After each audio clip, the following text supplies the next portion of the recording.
you to take a step back and look at all of this with an open mind. You see, stories like this aren't just fairy tales meant to explain how the world began. They're profound spiritual truths that point to reality beyond our limited perception.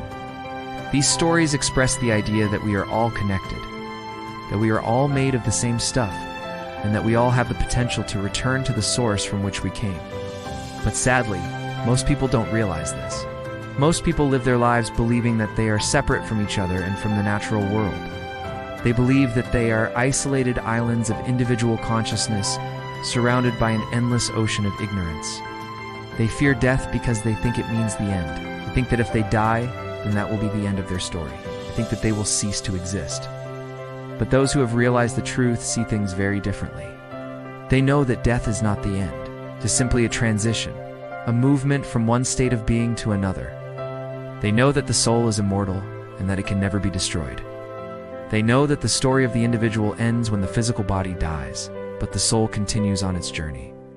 Now I want to share with you a quote from the ancient Indian text called the Katha Upanishad. It says, "As a person changes clothes when the old ones become worn out, the embodied soul, when the body becomes old and useless, takes on a new body according to its own nature." This quote expresses the idea that the soul is eternal and that it is constantly changing and evolving. It is like a person who changes clothes when the old ones become worn out.